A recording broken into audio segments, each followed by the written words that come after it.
Hello everyone, I hope you're having a fine morning. Okay, welcome to the second day of the Masterclass Workshop event. I am Cha'aim and I will serve as the host for today's events. As a result of the Masterclass event, participants presented their work to our director yesterday. And today, we will receive numerous project recommendations from our director. First, I would like to invite Fanou to come up on the stage.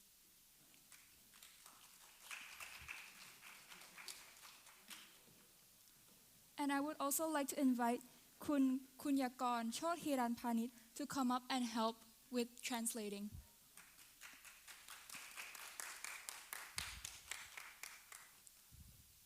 Okay. Now, let's hear and learn from our distinguished guest speaker. The first team may come up.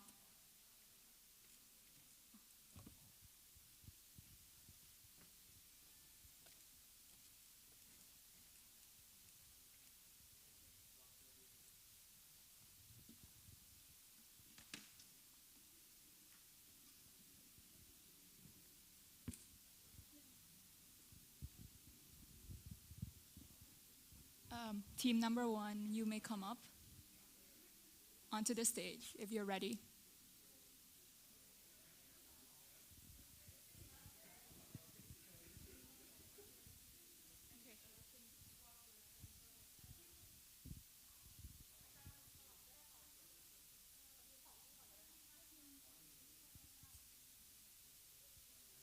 Since team number 1 isn't here yet, I'll have team number 2 come up and receive feedback from Fanou first.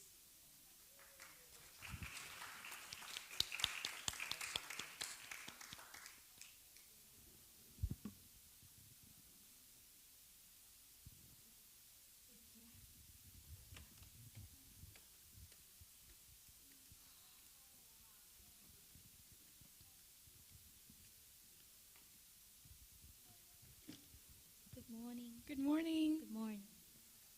Let me just prepare everything. Hello. Hi. Can you turn back so I can have your name? Because I'm really bad with names, so I didn't remember. Thank you. Hello. Prick, is it? It is Prick. Hello. So your project was Ka Cruel, right? Yes. Okay. Do you think we could have my iPad up there? Okay, thank you.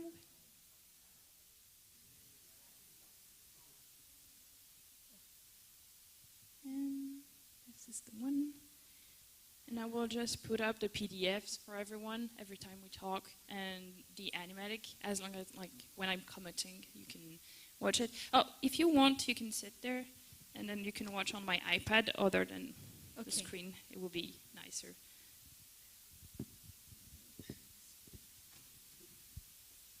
So first off, I wanted to encourage you because I think your concept, like the idea of older generation and younger generation and the way they handle tradition and their culture, I think it's a really interesting concept. So good job on that. I was really invested in this idea when you first came on stage and told us what your project was about. I'm so glad because I was kind of nervous because it's kind of sensitive topic in this land, and I'm glad about the results. One thing that I wanted to tell you first about the story, and this is one thing was also is that everything that I say to you is just my opinion, and with every teacher and every person who is going to come to you with ideas and remarks about your projects, you can take them, think about them, and then decide not to apply them after all. It has to be your choice, and not everything that I say is going to be perfect solutions, or you can disagree with me, that's fine, okay? And that's the same for all of you, okay? So one thing that I think is interesting is that your idea is a metaphor, right? So you have this main story about a cat that goes around the world to find treasures, but it's actually a metaphor for the younger generation. So that's something that's really common in stories, in animation, films, and stories in general, to have actions and things that the character wants to do, and there are things that they need to do or understand. So I'll just have a few examples. Like, did you get to see Calamity the other day, or didn't you? It was the opening movie of the festival, but that's fine if you didn't see it. I didn't. Okay, but the basic thing is that she's a girl and she needs to get some items back from someone. Like, that's what she wants to do, the character, what she wants to do. But actually, her greater achievement is something inside her head, and we, as the directors and the writers, we decided that she needed to become independent and be who she really was, which was a different kind of woman in a time where women were not allowed to do as many things as men. So that's the storyline, and then there's the thing over the storyline, which is developing the concept of the movie. And it's the same for a lot of movies. I don't know if you've seen Spider-Verse or, yeah, Spider-Verse. So that's like just a kid, and in his mind, he wants to save the world from something happening, but what he needs is to make up with his dad and understand that father figures that look like really cool can also be some kind of trap, right? So there are two different ways of reading the story, and this is what you try to do. So I think it's really interesting. The one thing that you need, I think, to find with your story is that, you have that one cat that travels the world, but what does he want to do with these treasures? Like, does he collect them? What's his goal there? Do you know what the goal should be for your cat? I'm just curious.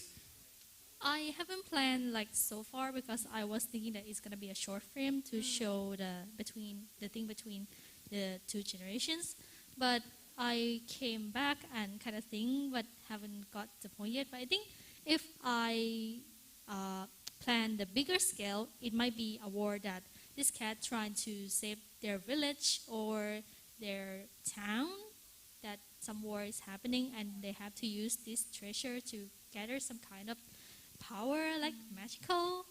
Okay, that sounds good, because you have like these what they want to do and what they need to do. Like you have to differentiate between the two, and so what they want is to save their village, but what they need to do in order to do that is to understand that the older generation acts differently towards culture than us. So that's really interesting.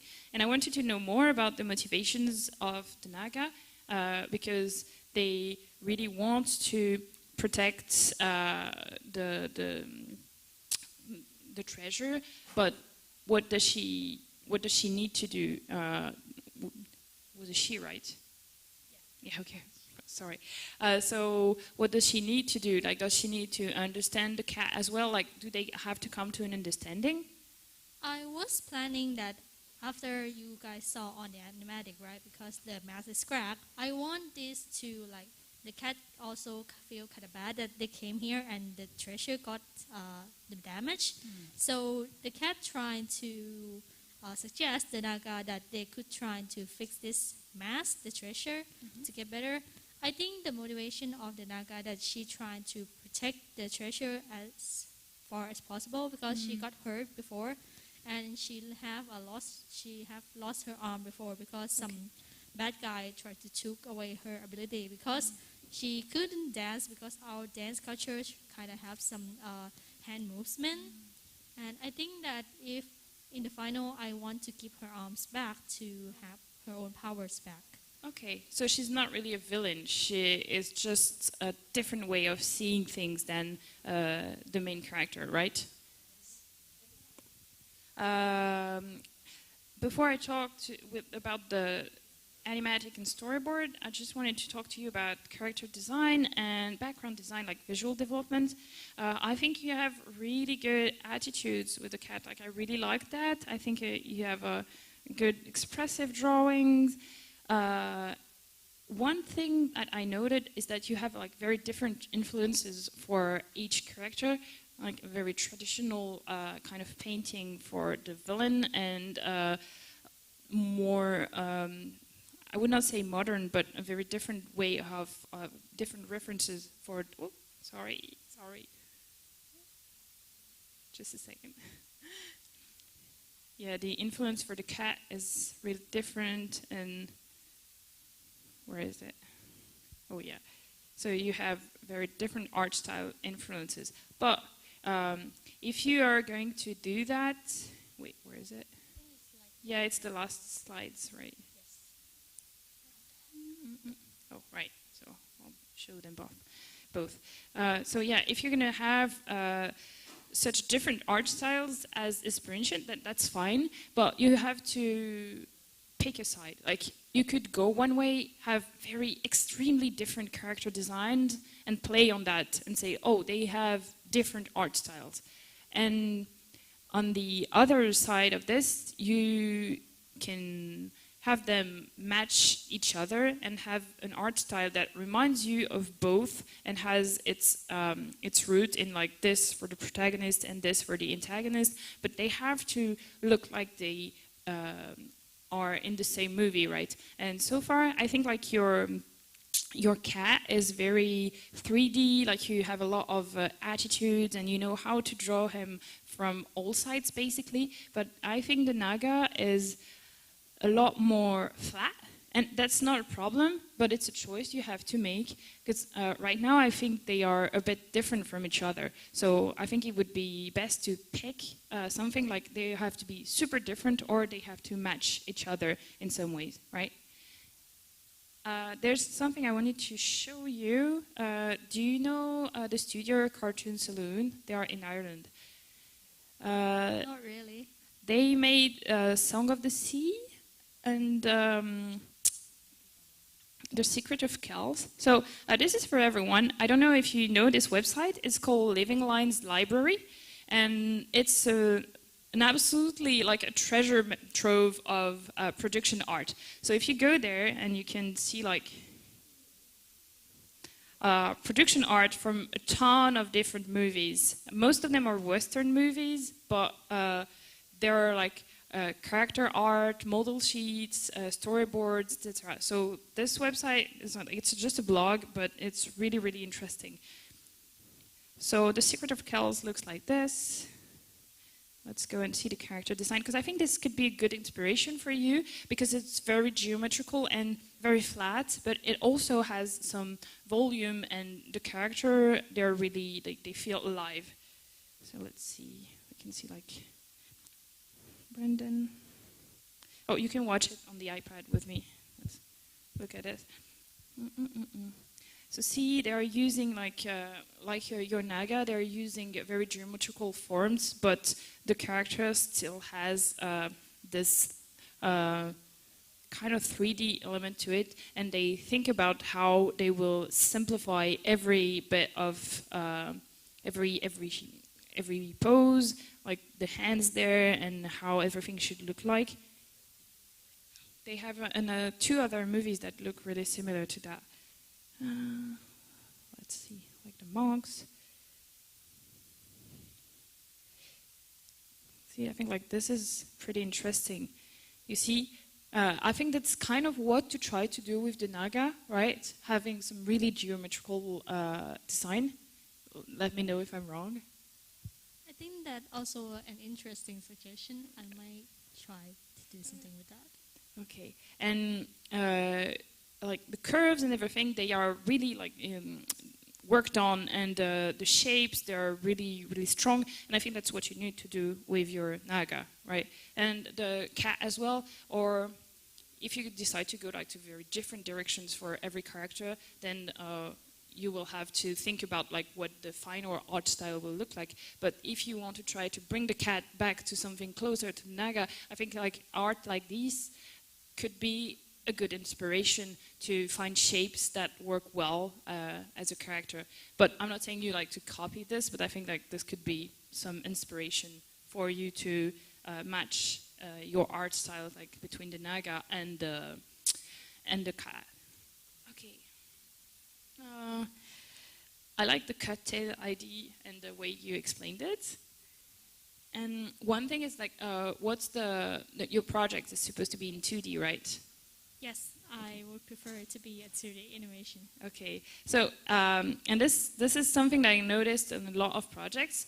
It might not be like, it might just be because I'm French, but in our country, wait, where's the cat? Here it is. We tend to avoid having a lot of details in 2D characters because then they are hard to animate and the details will float or have like, you will have trouble keeping things consistent and on model. So I think there's a bit too much detail on the cat.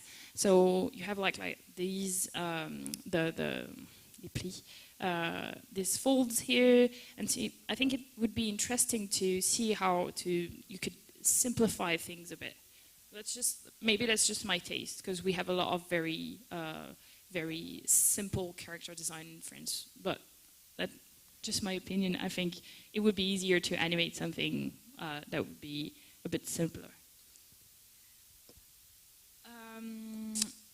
As for the backgrounds, let me find the backgrounds. Oh, where's the cave? Oh yeah, so the cave.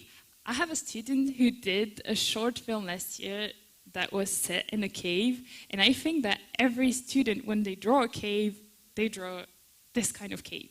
So this one is a bit generic. I know you didn't have a lot of time to think about it, so that's fine. But if you want to push things further, you will have to think about like what makes this cave different from all the caves you've seen before. So this one is a bit generic, and it's like, yeah, the colors, it's pretty, it's good art, like it's solid. I have nothing to say about that. But I think it lacks a bit of uniqueness, and I want to see like some details that I think, oh yeah, this cave, I remember it because it had this in it. So you have paintings on the walls, right?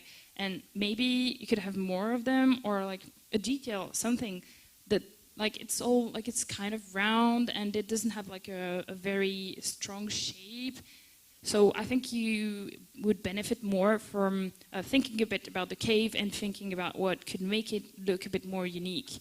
Because otherwise it's like cave.jpg and it's just, that's a cave.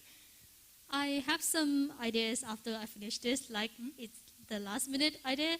I think I would change the cave to be, like I said, it's a deep dark cave.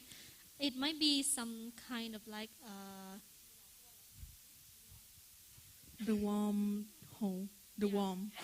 Like they can, like it kind of mess in the wormhole that the cat have to slide down, and I think that I would add the painted wall in this area hole to cat have to slide in. So on the roof can be the lots of hole on the. Okay, that would make it a lot more unique than what we have here. So that's a good idea. Yes. But of course, I realize that all of you had like 2 weeks to come up with everything, so it's normal to have things that are a bit generic, of course. So the painted wall, it's a bit unclear that it's paint. So art-wise, you will have to push it a bit further to show that it's actually paint, and that's the same in the animatic. But I will come back to this later. Also, I think, like, of course you didn't have a lot of time, but I think this is a bit also a bit empty, a bit generic, and you could draw, like, this is really interesting as a reference, so I think you can draw a bit more inspiration from this and bring it closer to something like that that's really unique. And I like that you tried here to have the reflection of the light, which is what's really interesting here, but I think you can go further than that. Of course, with more time.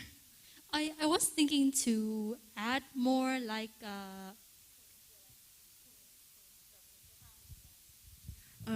A standee to put the clothes on or something? yeah, I was thinking to put them in there like after I finish this piece, like to show more element of the culture, some clothes, some accessory to look more like a treasure room. Right, and because the Naga is a former dancer, so when you're doing background design, you have to think about like what the background is. So if is like her home or her place, you have to give information about the character that is in this place, right? So it has to be, you have to have personality as well, and to reflect the personality of the character who lives there. So I think it's a really good idea to have like clothes, traditional dancing clothes, on top of like just having inspiration from the practice room. Yes. Okay, let's move on to the animatic. I think I put it up on the screen.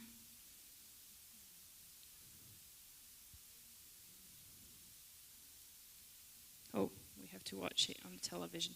So this first few shots, they're a really good intro. You had good ideas about like what information to convey. Here we are, this is an establishing shot, we're in a cave. The cave is dangerous, you explained it really well yesterday. So I think this is a good intro, it's easy to follow. But this, as I told you before, this is hard to understand because you are treating the character the same way you are treating the painting, right? So for me, if I'm watching this like this image, I think, oh, there are like ghosts or something on top of the character. It's hard to understand that it's a painting. So you have to find a solution. You can like some kind of texture, like really rough texture. It doesn't have to be complicated, but you have to show that it's a painting. Otherwise, it's really confusing as the audience watching this. Okay. Let's move on. Okay, this works well. And I like your timing because we have enough time to understand what's going on in the shots, and this is something lots of students struggle with.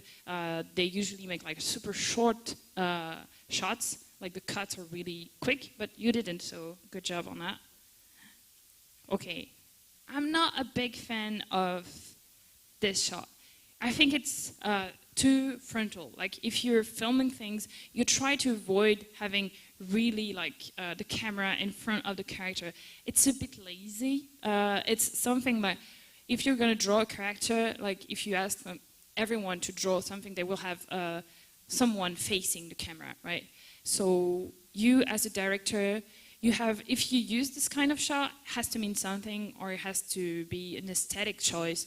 Are you familiar with Wes Anderson? He's a live action director, and he does a lot of these shots like in the front or on the side, and everything is really symmetric and it looks really pretty. Like it's an aesthetic choice. But here it doesn't look like it's an aesthetic choice. It looks like you didn't have time to think of a more interesting way of framing this action. So what are you trying to show here? You're trying to show the treasure, right? And you also want to show the cat and coming into the room, right? Okay, I will try to draw it because I drew it on my notebook, but where is it?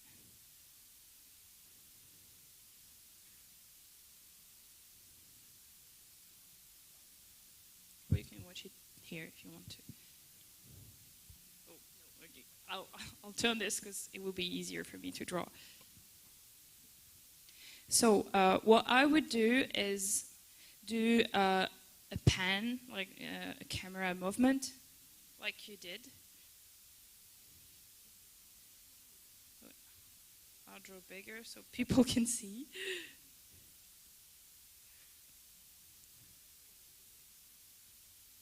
So camera move like this.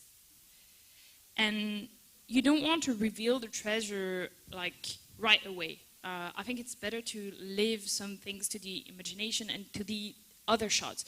Because if you show the treasure right now, it's like, oh, okay, there's a treasure. And when the cat finds the treasure and looks at it in a few shots, which happens in your animatic, then it's kind of like there's no reveal because you already showed it, right? So you could have like the silhouette of the treasure there. And then you have,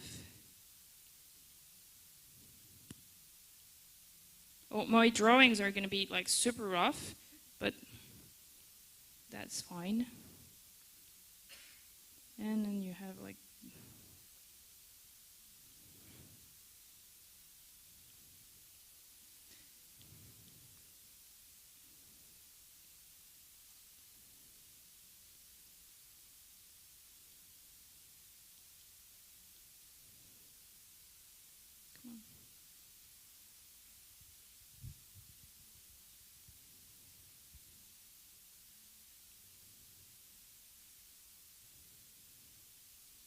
and you have to use like you did the shadows, and so having this on the foreground, you need to use. Oh, this is something that I noticed with everyone. You don't use. Except for one project, and I will mention it when they come on stage, a lot of you don't use the foreground and background as much as they could. You could have a lot of information and good composition if you put things on the foreground, and it gives it the 3D effects, like you're not in an illustration anymore. You have things in front of you, and if you move the camera, of course, you're going to have a parallax effect. So the object on the foreground is going to move, and the background is going to move differently. So it will give the impression of depth. So I think it would be interesting to use this and have it, like, you know, just like you did, basically.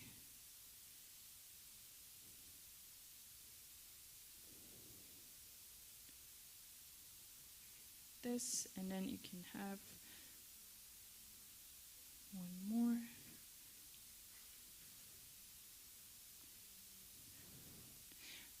Right, and since the shot is moving this way, like this is going to be pretty much in the center as first, like this, and then it's going to move like this because the camera is moving the other way, right? So you have kind of a reveal, and you can start the shot not showing the cat, and then having the shot going like this, and the cat will be there in the background. So another thing that I thought about your animatic is that if you're trying to show kind of like this is an adventurer and you don't know if it's dangerous or not, right? You think, because that's what the Naga thinks at first, like, oh, this guy is coming to steal my things and he's strong, and but actually he's kind of weak. That's what you said yesterday. Yes. So it has to be kind of menacing, like you don't need to reveal the cat's face as soon as you did. I think it could be a good idea to reveal it in the end, like have this cat appear as weak as the Naga thinks it is. And at first, like having silhouettes like this and not have a like face revealed so early, I think it could be a good idea. Because here you're showing like, this is a treasure. And yeah, you have like this shot with the full face on it, so maybe you could have like a different framing and not have his face shown so early, but that's just a suggestion, right? You don't have to do this. Oh, yeah, I'm almost done. So, okay, then let's move on a bit. Okay, your cat. Like you need to think more about your timing and space, because from the shot we just see and this one, the cat moved like 3 meters, like he teleported. So this is really important from one shot to another. If the cat goes out of the shot, you have to leave it a few moments to leave him time to get to the next shot. Otherwise, there's a weird thing going on, and you think, oh, he teleported to the place he's now staying at. So think about the amounts of steps it takes to go from the door to the treasure. Okay. Mask, really pretty, kind of frontal, like you have a lot of shots that are, oh, this, okay, you know, this works. And, okay, the fight scene, like this works, but it's really hard to understand the crack and the thing that I understood it when you talked about it later. You said, oh, and the Naga realized that the crack on the mask was because of her, and this is not. It's really hard to understand because you don't spend enough time showing the mask getting hurt. You have to find another way of framing it and just like putting this into perspective and like insisting on this is happening, like the mask got broken. You have to show it in a bit of a different way because the fight scene is a bit confusing, but it's really hard to plan for fight scenes, so it's fine. And yeah, the ending shot I think is pretty good, like this works pretty well. Your camera movement is a bit too fast, but other than that, I think it shows the opposition really well. You could spend a lot more time on this shot though, like it's really short, so you can take more time on shots like these. Okay, so we have a very fast pace at the end, and I think you need to spend more time on the confrontation between the characters, but it doesn't have to be a fight scene. It could be like, oh, they watch each other, and you can show the mask, like falling on the ground or something. You have to insist on the thing that, oh, the Naga actually broke the mask when it was thinking of protecting it. Okay, this is your important part of the story, so you have to frame it really well so the audience can understand what you meant by this. Thank you so much. I try to figure out the ending part. It's really hard to how I kind of started, but I don't know how to end it very well, and this is a great suggestion I have today. Okay, thank you. Do you have any questions, anything that was not clear in what I said? I think I got a lot from today. I might try to gather from the others. Okay, and if you want to work on this more and then like send it to me later and ask for more opinions about it, you can always ask me. Okay? Thank you so much. You're welcome. Good job. May the third team please come up to the stage.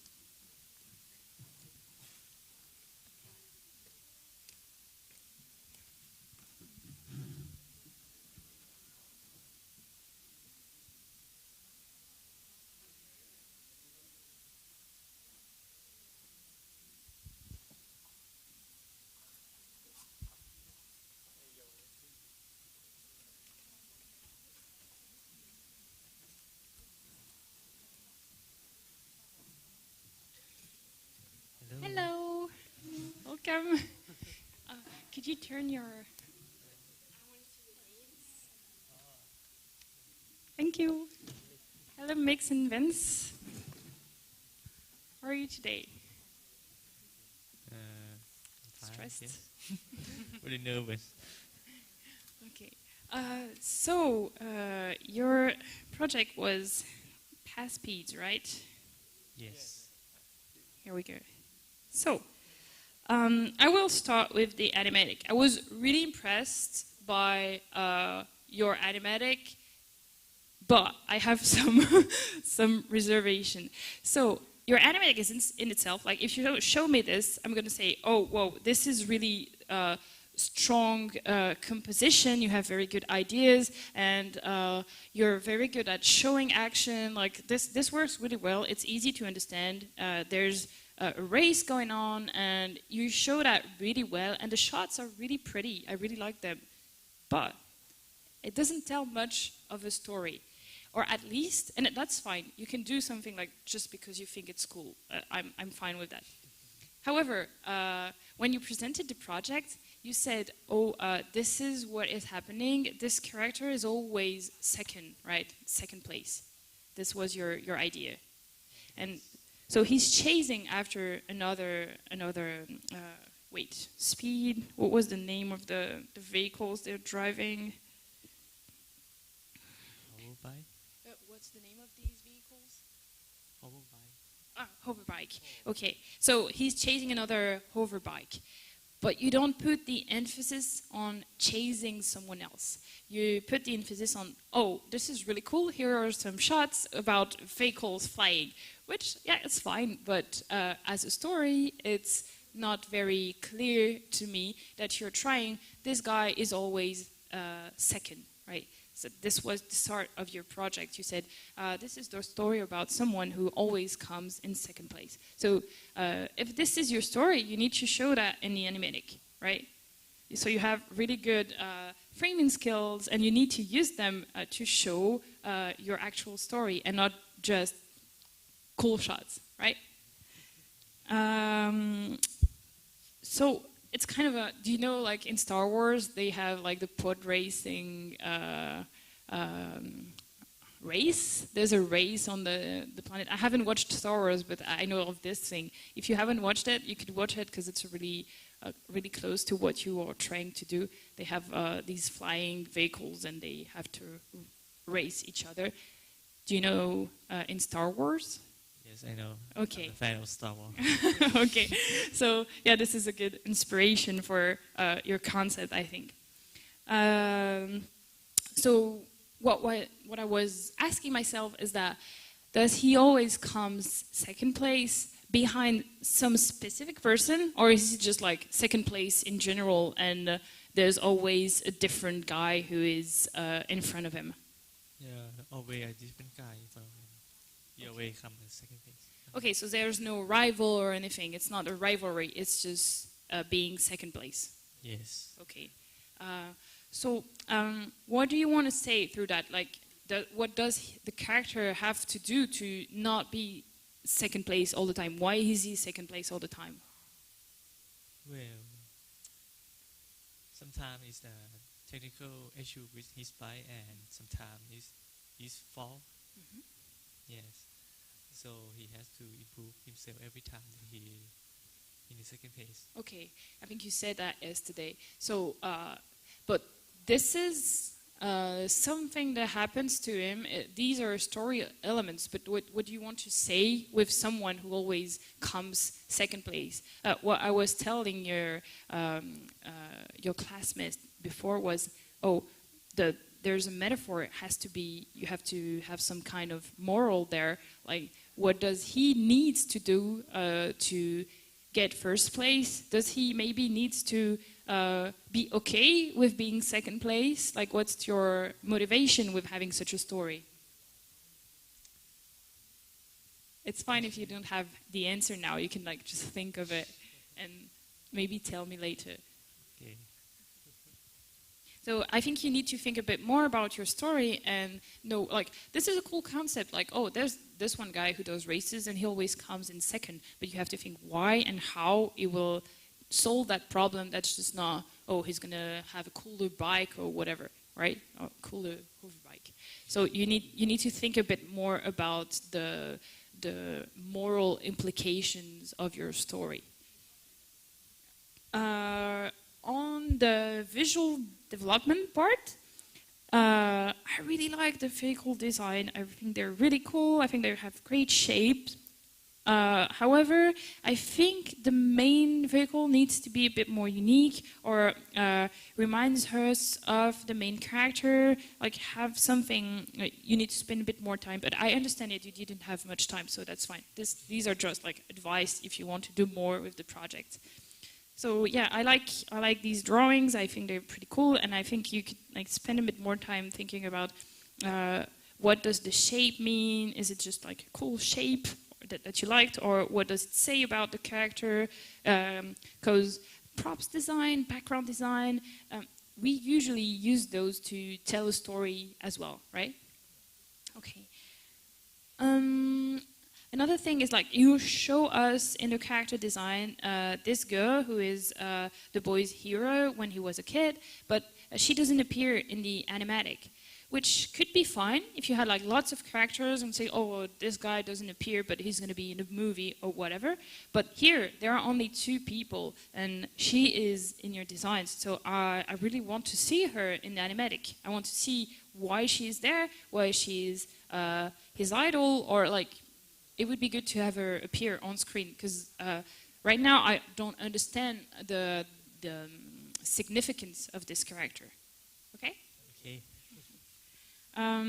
There's a bit of a jump, like from the kid character to the older character. It's a bit hard to understand that this is the same person. So if you want to do that, maybe you can like draw, like write the age, like, oh, he's 6, he's 14, he's 20, and here's his like 50, right? So I know, even though the drawings are different, like this is the same person. This is just like to show your character like this would be easier to understand for people watching your presentation. One of you did one kind of drawing and the other did the other ones, right? They're a bit different from each other. Yeah, well, I like this idea.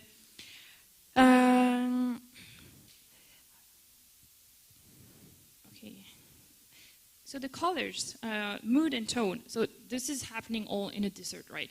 And I'm working on a movie where there are lots of sand, lots of desert, so I had to think a lot about what sand looked like and what the light would be. And I wanted to show you that you don't have to stick with yellow sand and blue sky. So I picked up some references. So you have, but this is not advice for everyone here, is that you love animation, you love comic books, you love video games, and this is fine. I also love these medium as well. But you have to not just stick with this and go further than this and find inspiration in lots of different things. It could be painting, like traditional painting. It could be architecture, or it could be just like object design. You have to widen your perspective and go see how other artists from other mediums do things. So my thing is that I really love traditional painting, and that's what I picked for you today. But you can find other mediums that you like and explore these and draw inspiration from it. Because if you keep watching animation and drawing inspiration from animation, it's going to be a bit stale. It's going to be kind of the same things that other people did. So it's fine to draw inspiration from animation, video games, etc. But it's good to see other things. So that's why I picked like two paintings there. So you can see, this is a very famous American painter whose name is Georgia O'Keeffe, and she painted a lot. She lived in the desert for the later part of her life, and she has really interesting colors and really interesting shapes, and she always paints the desert. So I think it's really cool to go and see her art, because she has very strong colors and composition, so this could be an inspiration. So I will give you, like, write the names down afterwards, okay? So here's Georgia O'Keeffe, and here is David Grossman. He's a contemporary American painter, and this is the desert. You can see, like, the colors, they're really strong and really different from what you would think this kind of landscape looks like. So you can try. I'm sure there are lots of Thai traditional arts that are really inspiring, and local painters. You have to go and find these people and look at their art and think, oh, I can handle the colors and the shape in a different way, okay? And of course, like, if you're talking about like flying vehicles and this type of art is Mauvais. He's a French artist, and I think like this is kind of your vibe. So I think you could look him up and see how he does mechanical design and composition. It's also like he has very strong colors, and he keeps it simple, because from what I see, you're not big on drawing backgrounds. You have to keep it simple. You can feel like pick two colors. They don't have to be blue for the sky and yellow for the sand, right? That's just the thing I wanted to show you. More Georgia O'Keeffe there. Okay. The story, yeah, I wanted to ask you like more about the story. Yeah, I wanted to know more. You have to sell us the project, and I want to know more about your character. Like, why is he racing? Like, what's his goal? Well, his goal is the race. That's that. Okay. I understand that this is what he thinks, but you as a director, you have to have another motive about the race things. Wait. So, for example, have you watched Spirited Away, Chihiro? It's you've watched it, right? Yes. So in the story, the girl. Her parents transform into pigs, and she wants to save them and go back to her normal life. That's the story, right? Okay. But what the director is telling us is like, she's a kid, she is 10, and she needs to grow up and understand that her parents won't always be with her, and that she has to do things her own way, right? And not be with her parents all the time. So this is what the director is trying to tell us, but what the the basic story says is like, oh, she has to save her parents who are transformed as pigs. But there's a deeper meaning, and I think making art, if it's just cool, it works and it's fine, and you can like go your whole career making cool art. One of my closest friends is just like, she's an FX animator and she just wants to animate cool shots. But if you're into stories, I think you have to think a little bit more about what you want to say with your story, not just, he wants to be first place. Do you do any sports, or do you do anything when you have to compete? Either of you? Sometime in the past, maybe. Okay. And what did you feel when you had to compete and think about like, oh, I really want to be first place? Was it something important for you?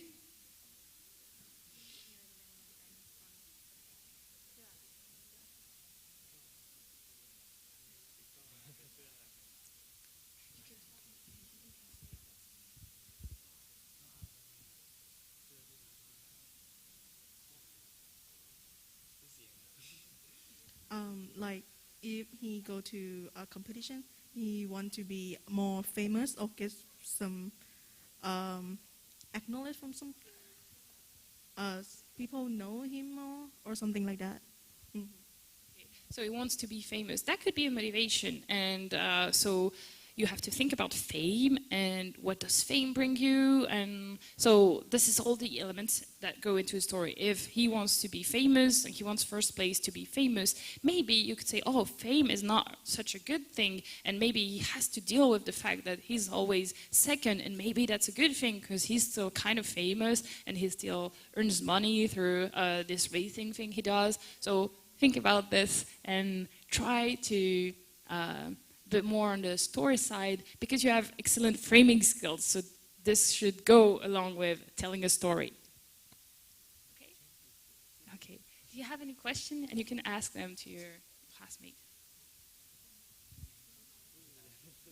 Nothing. No question? Okay. Okay. I will, if you are interested, I can write down the names of the artists I showed you if you want to look at it more.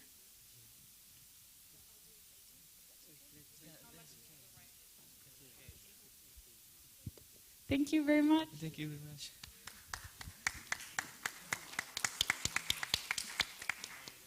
May the fourth team please come up to the stage.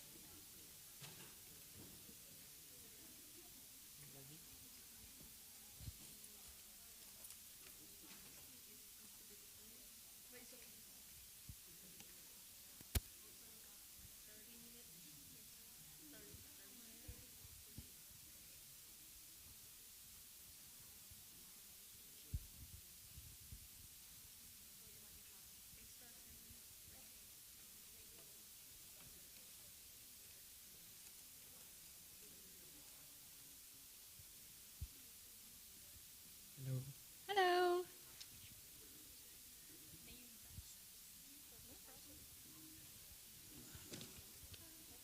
How do you tell your name? Like Son and Pe? Okay. Hello, Son and Pe. So, good job. We're going to wait for a bit. Okay. Thank you. Really good job on your presentation. It looks really professional, and I really liked a lot of the art that you showed, so good job. Thank you. So, what is this project? Is it going to be a feature film, short film, TV series? I want to know more. We thought that it will be a feature film with a 3D. Yeah, 3D animation. Okay, so I will start with the visual developments. I really like the rough drawings that you did. I think you have a very lively way of drawing things. They're very cute. I love them. And you have interesting silhouettes, especially the kid like Willy and the robot. I think this is really good. Like, this is really solid, and I like the colors. I think like their explorations are especially great. maybe when you put them together, you have a tendency of, like, when you do the colors on the characters, there's a lot of light and dark everywhere, right? On this character here, his arm is light, and this part of his face is light, and this is dark. But the light doesn't really make sense, and it doesn't. When you use light and when you use color, it's always to say more about your character, right? And you have to think, oh, why did I put this part in the light and this part in the dark? So I think it would be interesting to just like think more a bit about your lighting. And this is especially true when you go on to like full illustrations. I think it was the first one. Yes. So this is a very good example of what I want to explain to you, which is here. If you put this drawing in black and white, I would not like. It would be a bit confusing. There's a lot of light coming from lots of different places. So this is something you have to think about, because obviously you have like strong painting skills, very interesting like characters and stuff. So you need to tell more with the light thing, okay? And there's a book that's really good to understand that, and this book is called Dream Worlds from Hans Baker. He used to be a production designer at Disney and then DreamWorks. And he did, like, this book is pretty old. I think it came out, like, maybe you were not even alive yet. But it's still very interesting. So, very old graphic design. Part of the book is on the website I showed you before, Livinglines Library. But if you buy the whole book, you will find out, like, there's a lot more in this book. So, you can see here that he does kind of analysis with composition and lighting. Wait, please. Why is it not working? Oh.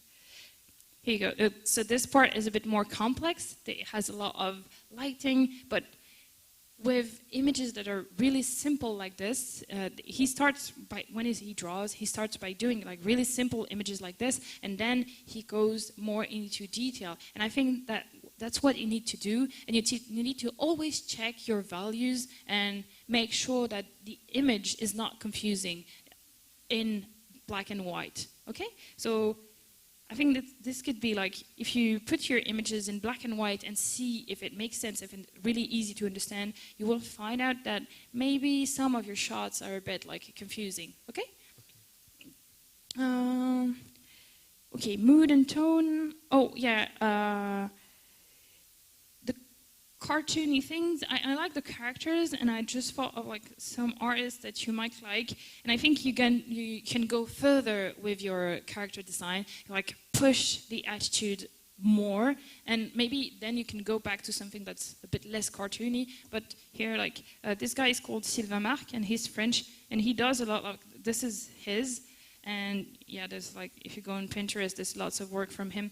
But you can see like the shapes, they're really, really extreme. And maybe you can push your character a little bit further. You don't have to draw like this, but I think like, drawing inspiration from artists that are more cartoony and push things super far could be interesting for you.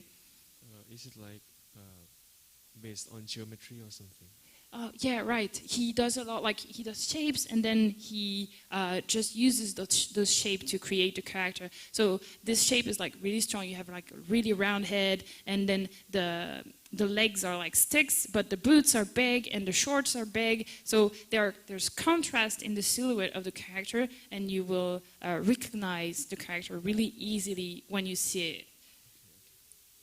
And there's also like my friend Irina. So this is Irina Kochinski, and she is a visual development artist, and she works in storyboard. And she worked at Pixar on Turning Red and Luca. And what she did there was trying to give life to characters. So what she does is like really strong expression like this. I'm not saying that you have to draw like this, but you have to look at like how these kind of artists, they push the expression to further your own drawings, right? even if it's not exactly your style, I think it's good to have inspiration from people who are really strong at drawing cartoony expressions. Because I think cartoon, like, oh, does that make sense if I say cartoon to you? Yeah, okay. Because in France we say like, oh, realistic, semi-realistic, and then really cartoon. So that's like the 3 art styles that we have in France. So cartoon is like super strong expressions and very different shapes. Like robot is really cartoony to me. So I will give you the names later if you want to look them up. Okay, so I think this character is like, there's a lot of work on him and it shows. And since it's going to be 3D, that was one of my questions because I was like, oh, there's a lot of details. This is going to not fly for 2D animation. But 3D, it would work really well. And that also explains like the complexity of the lighting to me because it's going to be 3D. Oh, I really, really like this guy. I think Tony, like his silhouette is a bit boring. I like what you have going on with the pants, and I think you could like go further because he's like just like a stick, but not really a stick. Like it seems like, to me like if you want to pick someone who is really tall and just like this, then you have to do it fully and not be just like, oh, he's tall and slim, but he has like white pants. You have to push it a little bit further. Okay. I like this guy, but this girl. They all have really unique costumes and personalities, but one thing that was really confusing to me in the Animatic, and I will talk more about it later, is that the parents' character design is actually really close to the crewmates' character design, like in color-wise. So when I watched the Animatic, I like the shot on the parents' face in the photograph. I thought it was Tony and Bantu. So this should not happen because I should not be confused, especially if like it's the first time showing the project. So you have to change like the eye color, hair color, or something, like make them really different from each other, so people won't be confused. Because I felt like, oh, he is going through the world with some people. Oh no, these people are his parents. Are they dead? Like what's happening? So when you explain it later, I thought, okay, that's the different people. If you really like light and dark things like you did, I didn't have time, like I thought about it after. There are like these people, they're called Elioli. There are 2. So they have like this really, really strong lights and shades, a bit like you, I would say, but there is composition in the image to draw the attention on one thing. So I think like this really, really sorry, French. Like the lighting is not like strong and very defined there. Like you don't have like super defined lighting. I think like this kind of images could be a good inspiration for you. You mean to make it more contrast? Yeah, and like you have contrast, but you don't know why you put these contrasts here. Like it doesn't tell a story. Positioning or something. Is it like positioning of the photo? Yes, exactly. And you have to think about the composition, why the light is here, and what do you want to show. You've seen Bambi? Bambi. Oh, a deer? Yeah. So if you look up the Bambi background drawings, I'll show you.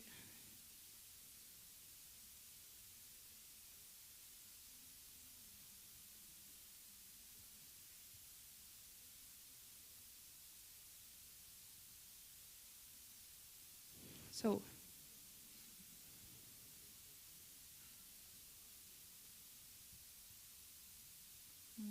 I'll just try to have it bigger. So I think like, yeah, this is a really good example. See the bottom image here? It shows where the character is going to walk. Like, you know, this is empty, but you know that a character is going to walk there because the light directs your eye. So the light says, look here. Okay, so that's how you need to think about light. Why do you have light here? Because you need to draw attention to this part of the image. And why is this dark? It's because you don't want the eye to go to this part of the image. So think about that when you make an illustration, but when you add lighting like you did, because you know how to draw properly and have like light that makes sense, but now you have to think about what the light conveys in a story. And every image is a story, especially in animation. Okay. Regarding the animatic, I think like you have really good pacing.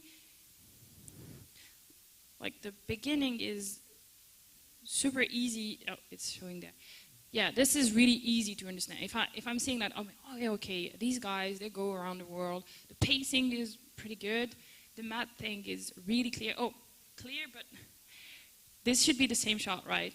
Yeah, and there's a bit of a jump between the first part of the action and the second, and you should not have that, because you're like, oh, is this a different shot? What's happening? So keep this in mind. So yeah, this makes sense. It's really easy to follow up until one point. So I like that you show how Willie gets his crewmate, but it's a bit unclear. And I think like instead of putting a lot of colors, which is interesting, but not the point of an animatic, you could have thought more about framing the way he got his crewmates, right? You could have thought a bit more about it and showed more about these crewmates. Because here it's a bit confusing. Like, what is happening here? It's too fast. What is happening here? Oh yeah, and so the end is pretty confusing. When you explain it, it was also a bit confusing yesterday. So you have to think more about your story. So he's looking for his parents, right? Okay, and the parents, like at one point in the story, he gets to his old room where he used to live, and there's this picture of his parents, and a bunch of other pictures that shows his parents' life, right? Okay, so why, like, what did the parents do? Like, why did they disappear? They are travelers, and in the last journey that they set out of the big city at the end of the story, they want to bring their son Willie, set their journey together for the first time. And after they set out, it have an accident or incident that got Willie and family separated, and Frank stick with the Willie. Yeah. But he doesn't find his parents in the end because they had an accident. So the parents went some way, and Willie and Frank went the other way. Yeah. Okay. And we just thought that we will not reveal that is their parents, is Willie's parents still alive, or still out there, or already dead. So at the end, we just thought that they decided to continue the journey. But, and how can I say it? It's like. You can say it. ได้สองจุดประสงค์ก็คือแบบได้ทั้งครอบครัวใหม่กับไปตามหาออกไปอาจจะเจอพ่อแม่ก็ได้ใช่ฮะก็เหมือนบอกประมาณว่าแบบว่าเรายังไม่ได้แบบเปิดโปงว่าพ่อแม่ตาย So the goal is 2 points to tell the story, which is having a new family while have a journey, and then to figure it out that family is still alive or not. He won't show it, but to make a mystery to continue the traveling. Okay, so you want to make a second film then, and he keeps finding his parents, or is Maybe. it because your moral is found family, like his crew is actually his family, and he should be happy with that? Yep. It's kind of like open wide. Okay, open ending. Yeah. Okay. And what is it that you want to convey with this open ending? Like, you as a director, what is your opinion as a story? Like, what does the story say? It's not just like what is happening, but what does it say? For example, like kind of reminds me a bit of One Piece, right? Like the crewmates and stuff. But there's a moral to the story of One Piece, and it's mostly about family and how family can be something other than your parents, and it can be found. So there's this theme going on. So I want to know why you decided to tell this story, and what is your intention as a director to leave the ending open like this?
You can speak in the mic because I won't understand, but I think all of the audience will understand. So what you're saying is probably really interesting.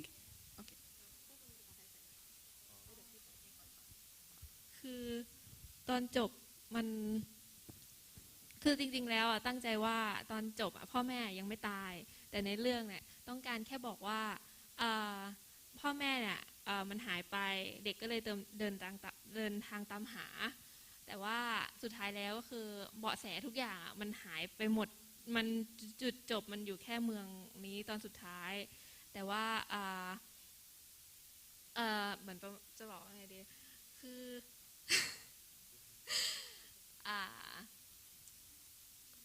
เหมือนเขาตั้งความหวังไว้ในใจว่าเขาอยากเจอพ่อแม่แล้วเบาะแสอยู่ที่เมืองนี้เขามีความแบบตั้งใจแน่วแน่มากมั่นใจว่าพ่อแม่เขาต้องอยู่นี่แล้วเขาจะกลับมาเป็นครอบครัวแต่พอไปถึงจุดหมายแล้วเนี่ยความตั้งใจของเขาทุกอย่างมันหายไปแต่ว่าพ่อแม่เนี่ยไม่ได้บอกว่าหายหรือไม่หายแต่ว่าตัวเด็กเองรู้สึกว่าเหมือนความฝันมันสลายลงอะไรอย่างเงี้ยค่ะว่าพ่อแม่เขาไม่ได้อยู่กับพ่อแม่เป็นครอบครัวนะอะไรอย่างนี้แต่ว่าเขายังมีเพื่อนนะคะที่เหมือนก็ยังเรียกได้ว่าเป็นอีกครอบครัวหนึ่งในตอนสุดท้าย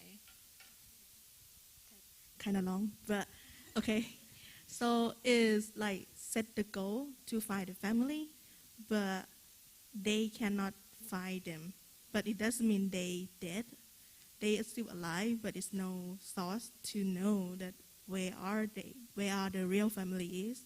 So it's like at the end the clue that go with them, the friends and a robot like become the family.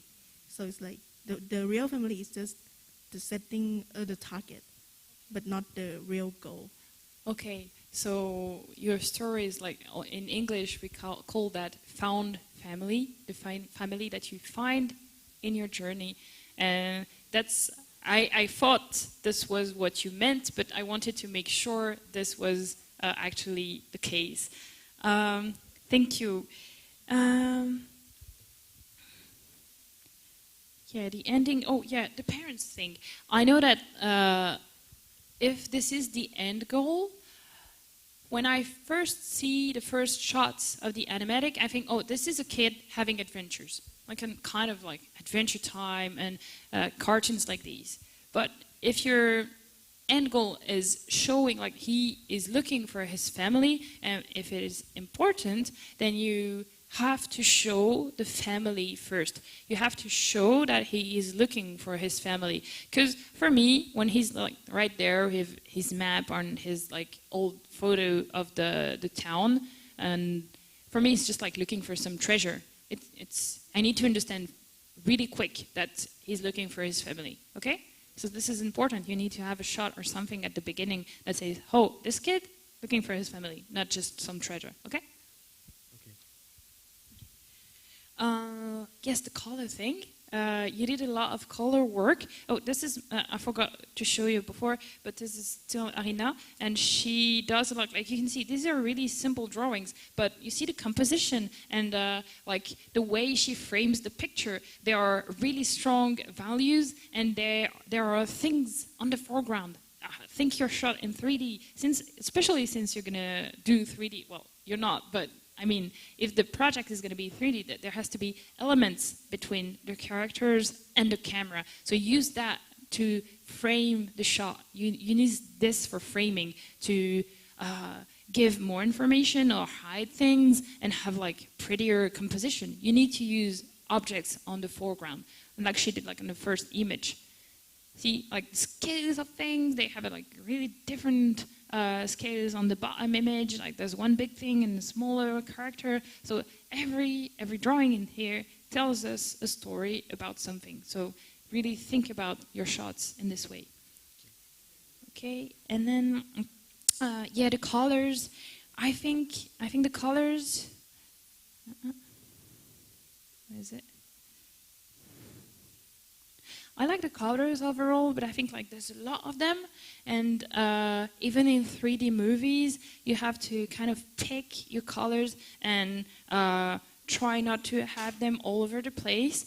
So if we're gonna do, yeah, these drawings are really nice though, like really good eye for. So this is an interesting shot. I like it, but I'm not a big fan of the colors. I think it's.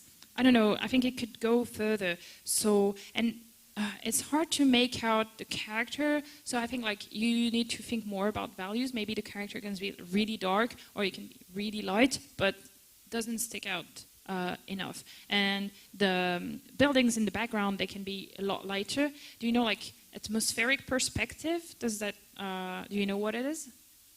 Okay, so when you have objects that are really far, like mountains and stuff, they get bluer. You have like blue and it's lighter. And you could use that. You did it a little bit, but I think you can push it a little further in images like this.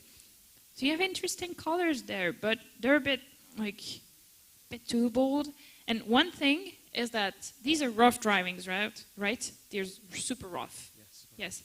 So if you want to show them, it's better if you put several of them together, because otherwise it's super big on the screen and I'm going to look at all the details and say, oh, but this is weird, like this doesn't make sense, the drawing is not really good. But if it is smaller, if you put like 4 of them on the same page, it's going to be a lot easier to perceive them as rough drawings, right? So this is just like a presentation thing.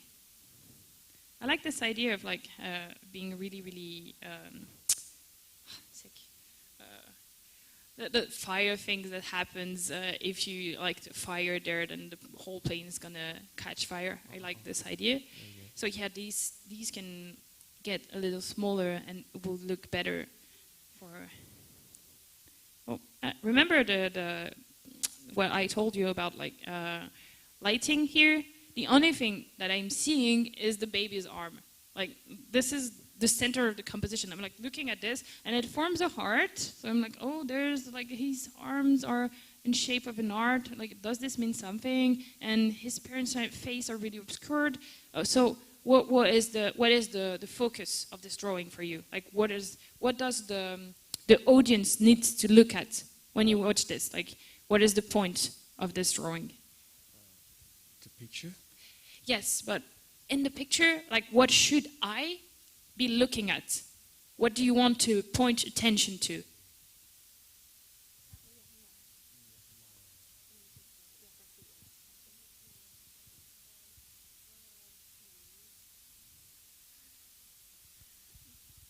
ก็คือว่ารูปเนี้ยคือตอนที่เขาไปได้เจอบ้านหลังนี้ว่าเขาได้อยู่แบบว่ามีครอบครัวนะอะไรอย่างนี้แล้วก็คือเขาก็จะเจอรูปอื่นอีกแต่ว่าวาดมาแค่รูปนี้อะไรอย่างเงี้ยค่ะ พี่ว่าเขาอาจจะหมายถึงว่าในรูปเนี่ยอยากจะ สื่ออะไรอย่างเช่นหน้ายิ้มอย่างเงี้ยวาดหน้ายิ้มทำไมแบบอยากจะสื่อหน้ายิ้มหรือเปล่ามันสว่างอย่างเงี้ยค่ะแบบในรูปนี้อยากจะเน้นอะไรในรูปของครอบครัวเลยค่ะ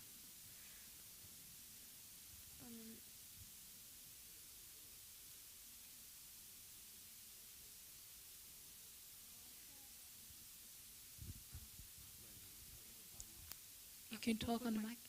โอเคเหมือนช็อตนี้เป็นเหมือนแบบเป็นช็อตที่สำคัญในเรื่องนะครับเพราะว่าตอนที่เด็กเจอรูปนี้ข้างหลังมันจะมีเขาเรียกว่าอะไรข้อความเขียนว่าแบบเหมือนได้แบบต้อนรับครอบครัวใหม่เข้ามาซึ่งก่อนหน้านี้เนี่ยเด็กจะเจอรูปที่พ่อกับแม่เคยออกไปจนภัยกับเพื่อนๆใช่ไหมครับแล้วแบบมันเป็นไทม์ไลน์มาแล้วก็เหมือนรูปของพ่อแม่เนี่ยที่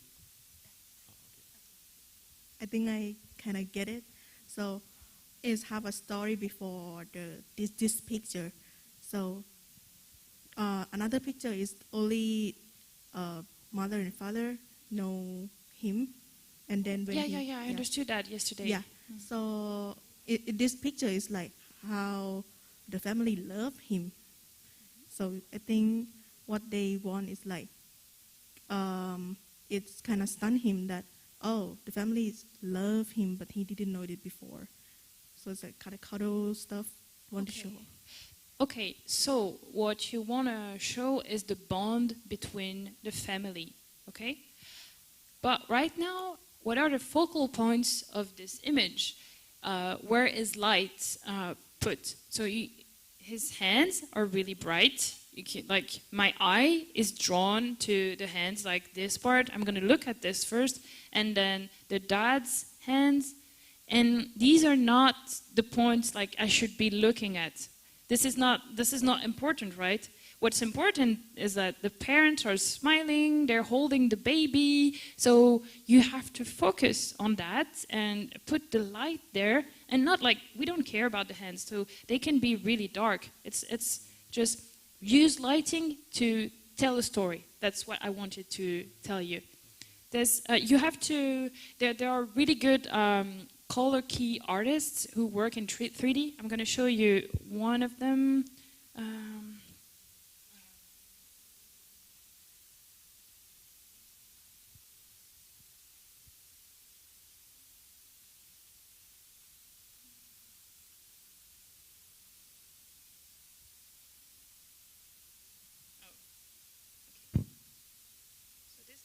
This guy, he does the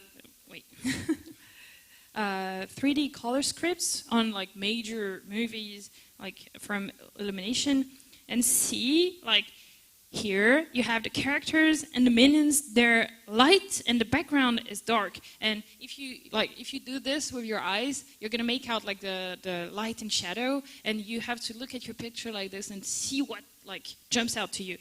And he is really strong at this, like using light for to do composition, and so there's a bunch of stuff there. So you can look like this guy and other. I have like tons of names of people who do that. If you're interested, I can give them out to you after. But you have to look how the lighting affects composition and what is the point of the lighting and the color there. There's a bunch of them. But this is kind of close to what you do with lighting, but except it's like focused on something. It's just not like pretty lighting and okay, there's a tree, so the tree is casting a shadow on somewhere. Okay, so you have to think about this when you're drawing. Okay? And you have to push your drawings a little further because they're already really good. So you need to think more about the expressions and the attitudes and things like that.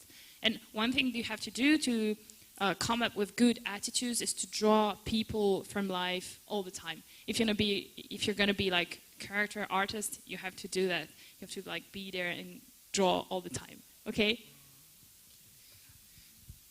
Do you have any questions?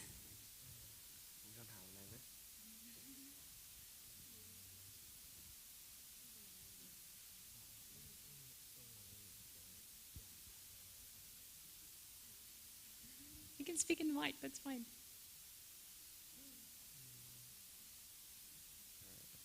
I think No questions? Okay, if you have any questions later, you can always ask them to me, okay?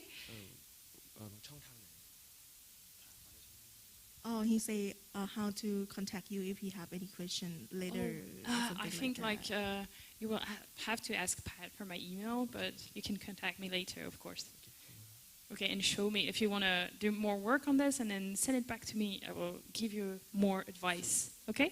Thank you Thank you. Thank you Thank you very much ขอบคุณมากครับ And now may the first team come up, please. Team number 1.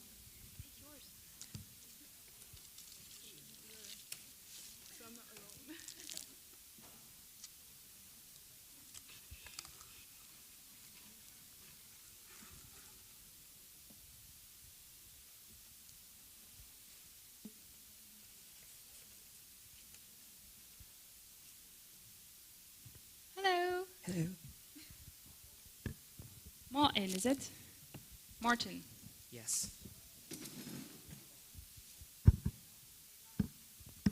So, your project. We talked a little bit yesterday, so I might repeat some of the things I've told you just for everyone's sake.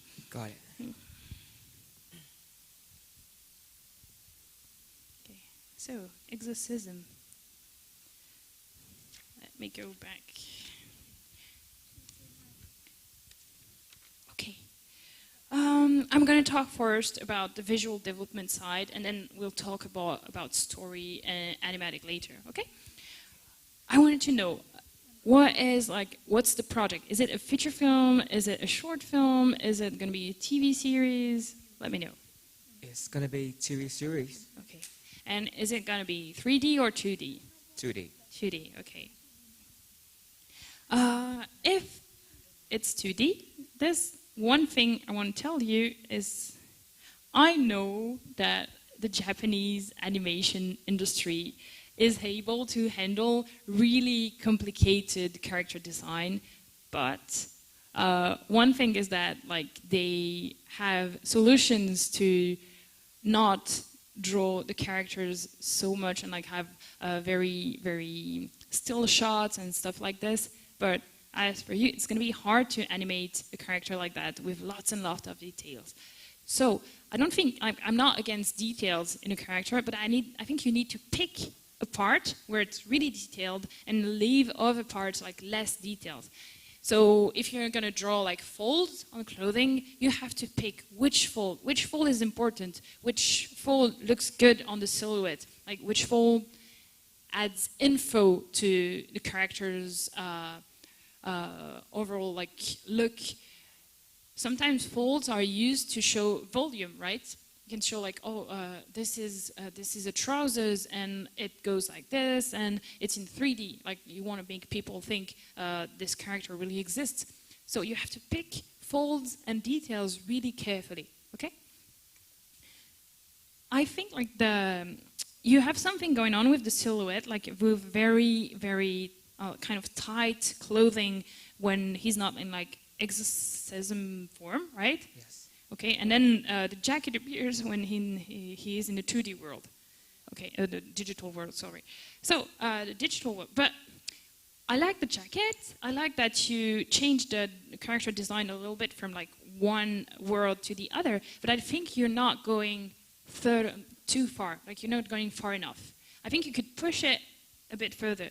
So, for example, there's this drawing by Xianyi, who is a character designer, and so this says a little bit of the same thing going on. The character is wearing really tight clothing and a really big jacket on top of it. So this is a bit extreme, but I think you could go further with your jacket. In Akira, the main character has a really big jacket and really tight pants and a very, very strong silhouette. Everybody who has watched the movie remembers how the character looks. And that's what you want for your character. Yes. Okay, so you have to push things further because this is kind of timid. It's oh, I wanted to make a big jacket, but I wasn't sure how big. It looked big, but kind of not big enough. Especially compared to the pants. If you do a silhouette of this drawing, it's going to look like just a normal guy wearing a bomber. And another thing about this character is that you have like this really cool idea with the weapons thing, but it's hidden by the jacket. You don't want that. You want, like, if you want this to be a focal point, you have to think like maybe the jacket has like shorter sleeves on the one side. I don't know. Like, this is just a suggestion, but I don't think this is good because it hides the bracelet thing, and the bracelet thing is important. And it's a good idea. So you have to draw the attention to this part of your drawing. And so far, what I'm looking at is like, oh, this, like the belt thing above it. I'm not looking at the bracelet. So maybe the bracelet is not big enough. Maybe the jacket is too big there. You have to think about it. Okay?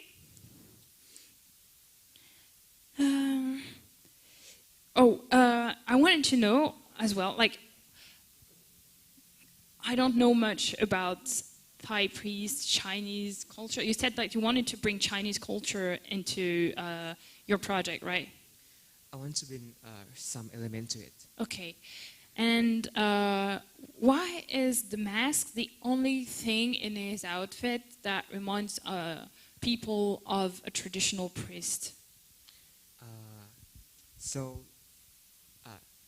Let me explain. The jacket thing, right? Yeah? Is when the real world.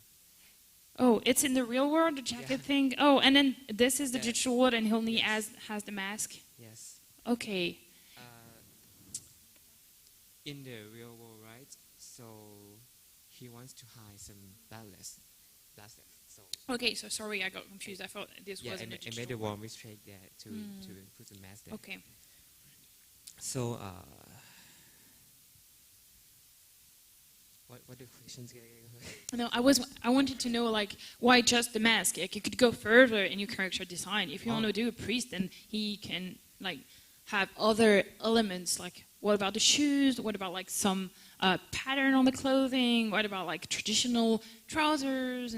But they don't have, like, to be fully traditional. But if I'm going to make a priest that's inspired by Catholic priests, you can be pretty sure that the silhouette is going to look like a priest's, but it's going to be more modern, like futuristic. But I'm going to have to make people think, oh, this is a priest. And it will have to be in everything in the character design.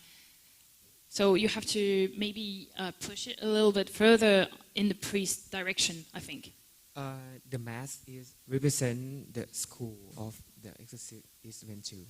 So in the background story, I have wrote some school.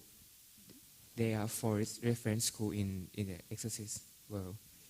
So the protagonist here is from a dragon school. Mm-hmm. So the mask is based on the dragon. So the mask represents some exorcism in there. So in digital world, everyone has the avatar. The avatar is some kind of represented by mask. Mm-hmm. So everyone has different masks. And the inspiration of mask of the protagonist here is some kind of dragon-like. Okay. But I like the mask. I think it's really interesting. I just think like your character should remind me more of a priest, like even the rest of his outfit on top, like not just the mask. It's like the exorcist here is not in the world that people know of. This is not trustable. Some kind of it's like some gray vibe to it. It's not illegal. It's illegal in this world to have exorcists. So he's hiding. So you don't want to show that he's a priest to everyone? Yes. Okay. Interesting. Okay. The weapons. Oh yeah, the monsters. So what you're telling me, like right now, there are 4 schools, and then when you showed the animatic, there were like monsters, but they had the virus, and then the wardens, and that's a lot of information. I understand that this is supposed to be a series with lots of backgrounds, lots of lore, but if we're gonna show the project, like pitch the project to a bunch of people, they have 15 minutes to understand what's going on. And you can't have all of this information. You have to pick. I told you this yesterday, right? Yes. That you have to pick what's important to your story, what's the core of your story. So what's the core of your story? I'm not sure, but you have to pick which elements are important. Like the warden and the virus thing, too confusing for me, because there are two kind of enemies. I don't know which one is like bigger. Is there's a hierarchy? Okay. I don't know. So you have to make that super clear in your pitch. I'm not saying can't develop it in the series, but has to be really clear.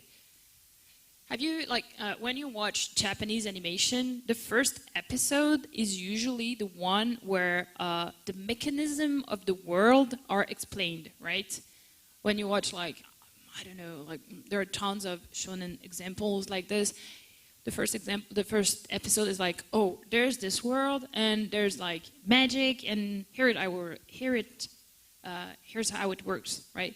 So the pilot is this, but even simpler. You have to make things really simple so people can understand. And then you can write tons of stuff on the side. Yeah, I have one. So the protagonist here is have some kind of amnesia. So he would like to find his past. And the clue that he have is he needs to find some legendary exorcist. So that the plot. Okay, so that's the core of your story? That's Yes. not what the animatic is showing. The animatic is like, oh, there's this guy, and he goes into the digital world, and he fights monsters. So if the core of your story is not just like, oh, people are fighting, and you need to convey that he's looking for something, and he forgot his past, then you have to show that in the animatic, okay? Okay, just some visual references before we move on to the story animatic part. So there were this. Oh, just lost my internet connection.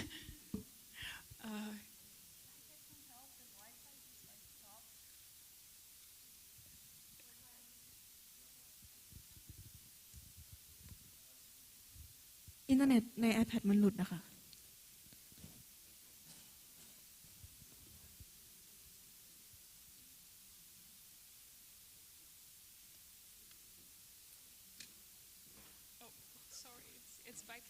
It's back on. Yeah, it's back on, I think. Yeah, okay, sorry.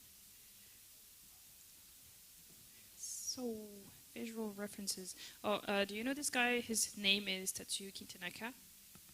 I will write it down for you later. But he's a Japanese artist, and he does a lot. The backgrounds you showed us really reminded me of his work. You can see there, really complicated background and really solid character drawings. So I will give you his name later because I think it's a good inspiration for your work. So he did a lot of layout work on Akira, Evangelion, this kind of really famous. So there's this, and there's also on the background side. Where's my?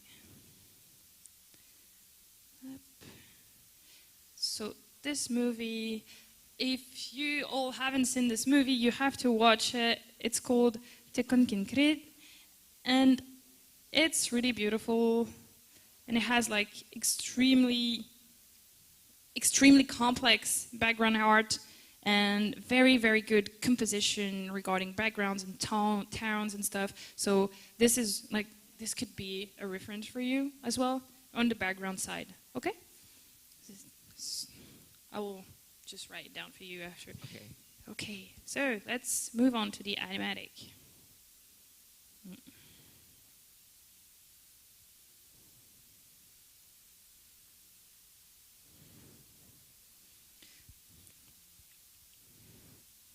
So the opening shot, right, is the ad. So I told you yesterday that the ad, I understood that it was an ad, but I didn't understand what it was for. So you need to be really clear about it, explain the mechanism, and yeah, you have to be clearer about the ad thing. But one thing that I would like to see as an introduction is this is a whole different world. You're not showing some student in class. You're not showing that's a situation that everybody is familiar with, and you're showing a very different world from ours, right? So I think having an introduction shot, an establishing shot would be more interesting, because when you go into a story like this, you will have to understands lots of information, right? So the first thing you will see, like, oh, this is a different world. So you need one shot for this. One shot for the audience to think, okay, that's where I am. So this is futuristic. It has like, this really complex city. And so you need a different shot for this. Where is it?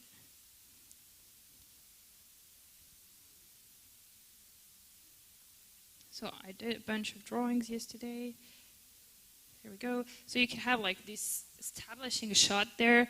Like this is, I don't know if it's clear, but this is like a street. Like top view of a street there. And you can have like the odd part, like where they're showing the ad. It could be there, right? It could be in a shot, but smaller. And then you have a different shot with the ad, okay? And then once you have the ad, I need to understand the digital world thing. So you need to show the effects of your chip thing. So then you have this character like he's sitting down there, right? So you can have a different shot on him, and he could be in the digital world. You need to explain the mechanism of your world, because it's really clear in your head, but people around, they know nothing about it. And some of them, they haven't watched the kind of movies and animated shows that you have, so they need to understand things without having like lots of reference of, oh yeah, this is, okay, I get it because I've seen it before. You need to make sure that lots of people understand really easily. So you need to show the digital world.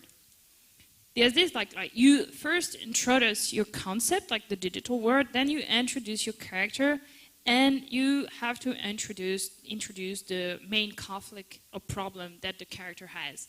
Like these are the three main thing that you have to do with Animatic. So far it's a bit unclear, and the fight scene afterwards, it's kind of cool. I like it. I like the way you framed it. But it's still like, it's cool, but it's not really story driven. But I like the top shots. I think you're one of the few that like thought about backgrounds and space, and there's a lot like really cool framing. And yeah, I'm gonna repeat what I told you yesterday about the color thing. So I don't know how many people understood that we were in a different world, but I didn't. I thought, oh, he teleported somewhere else, but I didn't think about the difference between the two worlds. So having some kind of color code could be good, because maybe like green, as you told me yesterday, yeah, green works well because it's like in the Matrix and things. We associate green with digital and technology, so it's good to have green.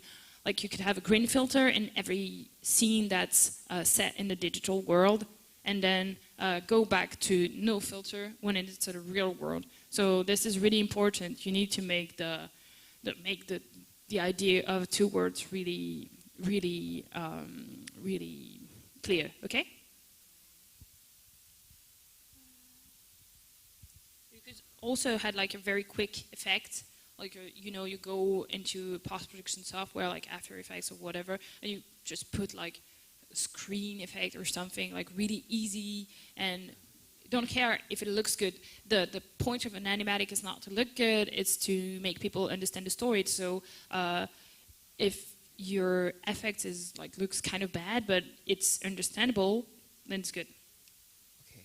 I like that you added sound effects like footsteps and things like these, because they really help understanding the stories. So I would like to commend you on that, because good job. You didn't just like put music. You added sound effects, so I like it.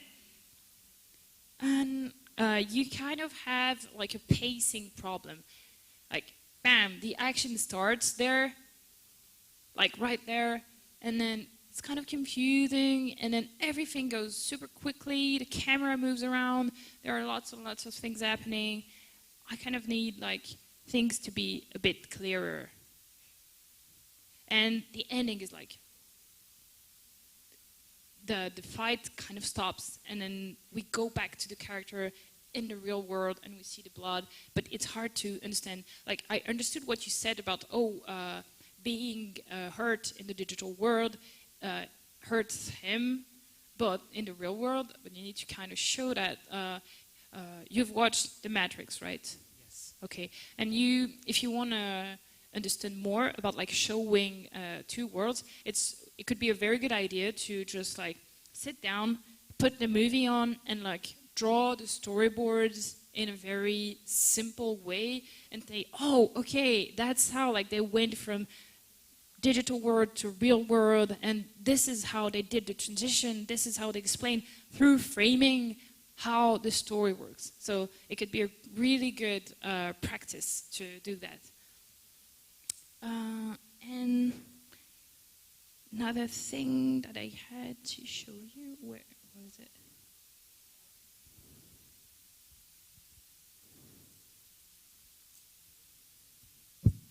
Sorry.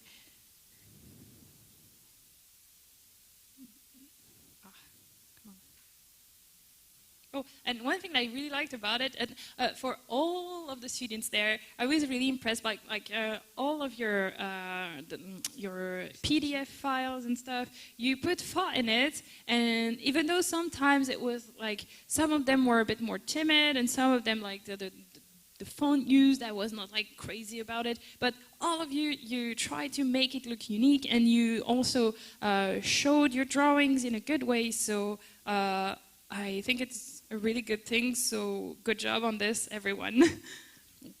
But I like this. I like the title, and I like the way, like, I thought this was a really fun idea, the code thing, and I think this is something you can integrate in your animatic. If you want to add more info and your shot is not really clear, you could add like these code things as like kind of subtitled, or if you want to show that this happens in like 300 years, like you can add text on your animatics. That's fine. If you want to show a project, you can add more info through text. But be careful not having like lots of text and lots of things happening on the frame. Okay. This is a bit too long. Like the story, it's interesting, but I need to have like one line that explains the core of your story, and it's not there. And it also kind of wasn't in your pitch yesterday, because what you told me today is different. I have a thing.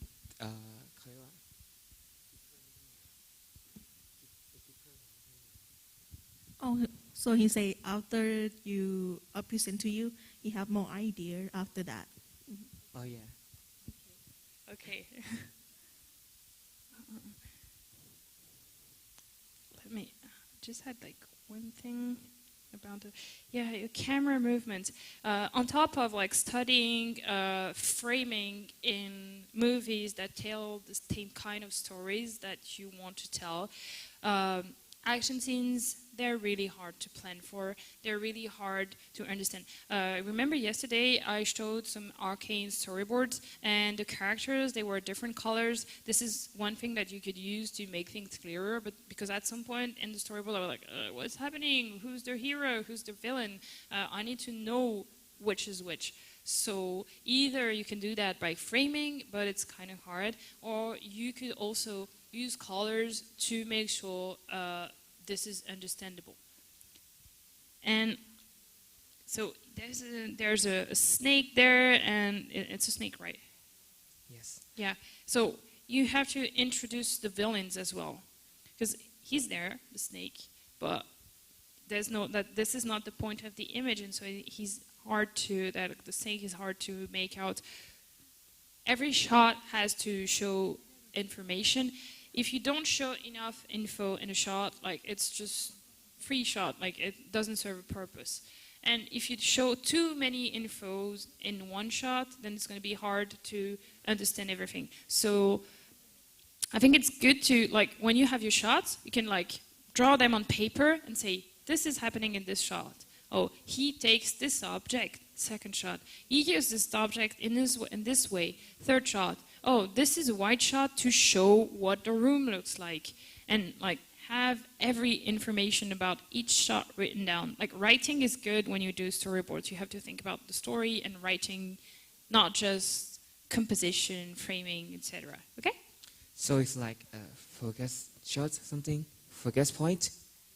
Yes, the focus of each shot. Like, for example, if I take your story there, like, oh, this shot, what's the info about this shot? So there are several. The one is like the ad, of course, and there's also background information about the world. But for me, as I told you before, there's not enough information. Then this is a character introduction. Oh, this is going to be about someone. So this is a cool shot. I like it. And then you show the character there, like it comes into the frame in this one, right? Yes. So you show the character there, so that's character introduction. And you also add more information about the world around him because you have like lots of room for background. I like this shot as well. I mean, I like all of this. I think you need more on top of it, more information before, but I like this. Okay, so this is like you're showing that it's going to be something religious because there's a temple, like a kind of a small altar. It's shrine. Yeah, right. Yes. Okay, altar or shrine, and so it's going to be religious. And then, like, okay, this is fine. This is a bit too repetitive. Like you have very similar shots, so you need to find something else to have the character come close to the shrine altar. And then like the mask thing, I think like we're missing some information maybe about what the shrine does, but this works fine. It still works fine. And you also like everyone else here, you'll have lots of shots in front of the character, and this can get a bit boring. Just be aware of that. But yeah, every shot needs to tell an information to add to the story. Or I'm saying story, but if you're filming a battle, right? You need to be clear about what's happening in the battle, or the fight scene. And the shot is not like telling a story, but it's giving some information about what is happening in the fight. Okay? Right. So it's, in the fight scene, it's hard when you want people to know what the point of. When the fight gets messy, when the people watch it, it's kind of like you have to need some kind of point to it. It's like when you punch someone and the knuckle thing, the people focus on that. And the next scene is you need to put the focus on that before, right? So, yeah, it's kind of hard. Yeah, it's hard. Fighting scenes and really fast-paced scenes are really hard to storyboard. Well, depends, because slow scenes with like dialogues, they can also be pretty hard to make look interesting. But fighting scenes, they're really hard to plan for because you have to follow the character, not have your camera move around too much, and also have focus. So yeah, it's really hard. But you have to look at what other people did and then like take things from other people and then introduce it into your own art. Okay. Do you have any questions? Let me see. I don't think I have any questions. Okay. Well, then I think we're almost finished for this morning. Okay. Yeah. Thank you very much. Thank you. It's my honor.